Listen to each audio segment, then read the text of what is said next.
影像资讯产品行销部的曾建修曾大哥 Alessio， 他呢待会会跟大家介绍，Canon 他们推出了一款新的高阶的摄影机，好，听说价值高达38万，好，是非常高阶的摄影机，可以拍出4K 的影片。我刚刚一说38万，我看到你们的左后方，也就是我的右前方，后面的几位男生就笑了，好，是很有兴趣吗？很想买吗？好，有人立马把头转过去。好，非常高阶的摄影机。好，待会呢，请 Alessio 帮大家介绍。那他们等一下呢，也会展示用这个摄影机拍出来的4K 影片，让大家看一下。好，那我们就掌声欢迎我们的 Alessio， 欢迎他，谢谢。谢谢美丽的主持人。既然刚刚有人笑了出来，对不对？我这边先提供一下，今天只要在场的有兴趣的，可以跟我们后面各位穿黑色的同仁，我们会有 special offer 给各位。好，那有兴趣的，比如说现场下定哦，是说你有兴趣交换名片之后，凭着名片可以提供 special offer， 绝对会比38万低，哦，就是38万低。那我这边就直接开始。对，有谁知道 Canon 在前年底发展了一个新的系列？有人知道 ？USM， 哦，那个是不到4K 的东西。Cinema 系列，那它就是主打说，我今天拍照以及今天的摄录都是以4K 的品质来提供消费者使用者来使用。那今天既然是 Intel 的一个4K 的晶片的一个体验会，所以我们 Canon 这边也是带来一个可以绝对贴近各位在座去使用的一种器材，而不是说今天一定得是 professional user， 是今天各位只要有心就可以用得起。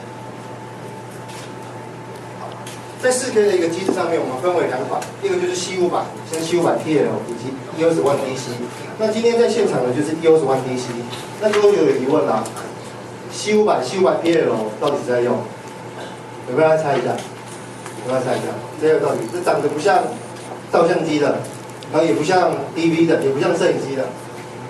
这一个产品是专业片场哦，也就是大家听到好莱坞哦，或者是台湾的一些阿龙片场。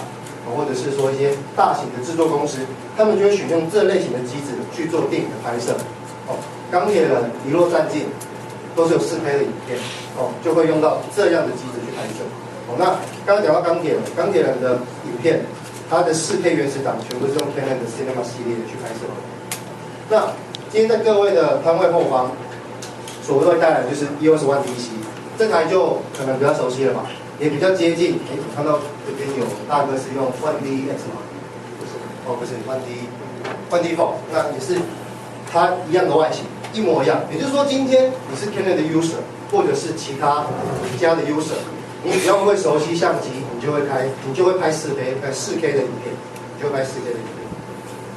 好，世界第一台4K 节录影机，哦，就是所谓的 EOS 1DC， 1DC。那它的产品定位在什么？刚刚有讲到了 ，C500 跟 C500 TL 是广播级的摄影机，用在电视节目到政府机关。那 1DC 除了这个之外，它还可以用在什么地方？电影级的部分，从电影拍摄到广告、连续剧，甚至到所谓的学校或多媒体学院，它都可以。也就是说，从专业到入门或者是一般的 user， 我都可以使用 1DC 来作为拍摄的工具。那它沿袭了 Canon 的一个大传统，就是我们把大尺寸，也就是所谓的 full frame 的技术放入在所谓的 Cinema 电影机里面。好，第一个特色当然就是 4K 的影片。特点一，影片解析度的摩尔纹以及伪色效能等同于静态影像。好，在座各位一定非常熟悉，静态的 quality 永远比动态的 quality 更好。可是现在我们做到了一点，我们把动态的 quality 等同于静态的 quality。这点非常不容易，而且要在4K 方面去呈现，表示说它必须要相当巨大的处理器以及它的光学技术。再来，解析度及压缩比率等同于静态影像。我今天一张4K 的静态影片，它是以500M 的 bps 去流量去传输的话，我今天在拍动态的时候，一样是用500M bps。也就是说，相形之下，如果采用了同样大小的硬碟，我可以存纳更多的资讯以及更多的流量。那再来就是全片幅的感测器，为什么我们可以做到上述两点？原因就在于我们有全片幅的感测器。这个感测器非常特别，我这边小小的考试一下。波片大家都晓得嘛，35×24是全片幅，也有 APS-C 跟 APS-H。但是各位的相机，如果是全片幅的，可以调成 APS-C 吗？不行。可以调成 APS-H 吗？不行。但是1DC 可以，它可以直接用内建的功能设定，我要是全片幅的画面拍摄，还是 APS-H 拍摄，还是电影专用的 Super 35去拍摄。这点是没有目前一台相机可以做得到的，以及一台所谓的专业摄影机做得到。为什么？因为我刚刚讲，即便是我们自家的产品C500，一样它不能去做片幅的调整，它就是只有 Super 35而已，专业规格。可是 1DC 可以让你调整片幅，比如说你今天是全幅的使用者，我已经习惯用全幅拍了，我就用全幅；我今天是专业使用者，用 Super 35，我就用 Super 35。这一张就是影片所截取下来的动态影片。那各位讲说这个解析度投影机不到这，后面我为各位准备影片的部分，大家可以近距离去看它的细节，可以到多细，近距离看它的细节有多细。好，再来4K 的部分，既然我们标榜的是 Cinema 的系列，电影的系列，那想当然了，一定要符合电影院的播放标准，也就是所谓的4K 24P 的录影。然后同时支援 YCBC 422 800的部分。那如果说我今天2K 呢，我可以到多少？444，我可以到444，我可以到444，所以它整个颜色的取样会非常非常完整。那再来，我在 Full HD 录影的时候，我的全片幅的视角是可以录制的，是可以录制的。所以是说我今天拍4K 影片的时候，我只要搭载镜头，我就可以用全画幅的影像去录 4K 的影片，去录 4K 的影片。那 Full HD 的部分一样，等同于现在的标准规格，用60P 的录影格式，录影格式。但是在目前来讲，最快的录影格式的去制作的话，有人知道是哪部片吗？大家一定都看过，不是24的，是48的。阿凡达。对，没错。目前在电影院播放最高的格率的话是48的，阿比。好 ，OK， 在整个一个制作格式的部分。大家可以看到，4K 的部分我们是采取4096×216，这与所谓的38开头的解析度啊。原因为什么？是因为在所有的戏院里面都是用4096×216去播放，但是回到家用设备的时候是3.8K 那个方式去播放。原因是因为面板的尺寸。那不过还是一样都是4K，还是一样都是4K。一样，在影片录制格式的时候，有2种压缩比可以供各位去使用，一个是 ALLI 的跟 IBP 的，一个是高压缩跟低压缩，取决于你拍摄的素材。再来就是可以超过这个过去这样，现在可以超过60支以上的 EF 镜头，也就是说你今天是 Canon 的使用者，你有所谓的我们 EF 镜头，你就可以直接装在所有的1DC上面，所以你只要买一台主机，你就可以拍4K 影片。那当然全片幅的部分。它视角比过去的 APS-H 或 Super 35来的大，以及它的散景会更漂亮，散景会更漂亮。再来，在我在用1DC 的时候，我需要打光吗？同时不需要。我的最高 ISO 可以达到204800，这是在录制的时候状态。也就是说，我今天即便到非常非常暗的一个状况下，我还是可以拍摄影片。这个影片是完全在从车内去侧拍的。那这一段影片我会放在后面，各位可以细录下来。这光到底是怎么去录下来？光是怎么去录下来？再来是摩尔纹的部分，我们用自家产品 1D Mark IV， 它的摩尔纹我用100%放大，还是些许的会看到一些摩尔纹，但是我的 1DC 可以整个抚平，完完全全看不出它的摩尔纹跟纹身哪去。那再就是刚刚所讲到的，片幅可以随意的调整，我可以用 Super 35的台阶去录影。再来是60P 的部分，如果我用 Full HD 60P 去拍摄的时候，我想要慢动作，我需要再添购一个慢速摄影机吗？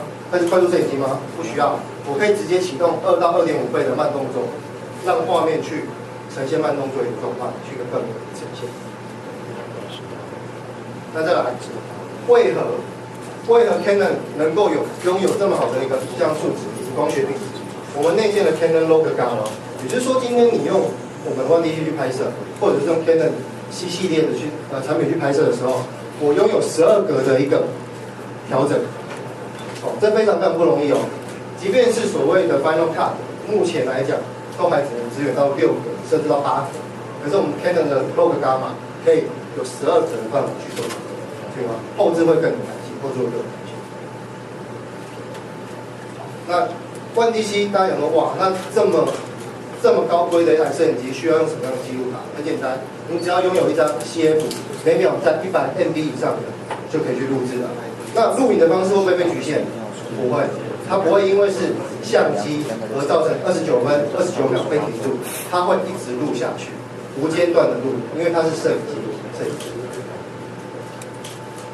那只要再透过 HDMI 直出到记录器，它就可以进到后台的编辑。那有了摄影机，镜头也是非常重要的。在 Cinema 的一个系列，我们也推出了所谓的4K 的镜头，它从中心到边缘一样呈现4K 的一个解析度。当然，全部做工全部是由日本去制造的。当然也是我们的 L 镜的一个系列，L 镜的系列，以及配合市场上所有的录影配件。今天有过去的录影配件，在我们 C 系列上一样可以使用，镜头的特点。所有 Cinema 的镜头特点呈现11片的光圈页，大家一定有听过虹膜光圈，可以让光圈呈现圆形。可是我们为了做到所谓的全圆形 ，Cinema 的镜头采用11片的光学切片。最新的镀膜技术降低鬼影及眩光。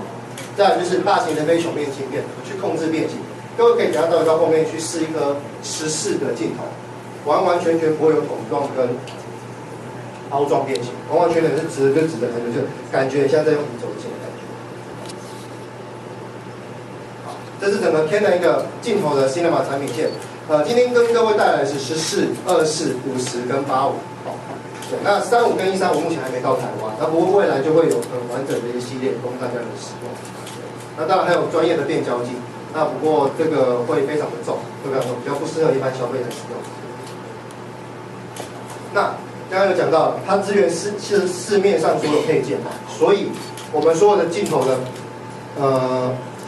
口径以及它的旋转角度都是一模一样，定焦镜的部分都在114，那变焦镜的部分都是136，但是旋转的角度都是300。所以是说，你今天的标规格或是你的配件在操作的时候，我只要一套就可以互换使用。那我装上去设定好之后，我换镜头还需不需要调整？不需要，因为我的齿距、齿比还有它的位置都一模一样。OK， 那快速的跟大家介绍。那如果后续这边各位有一些疑问的话，可以。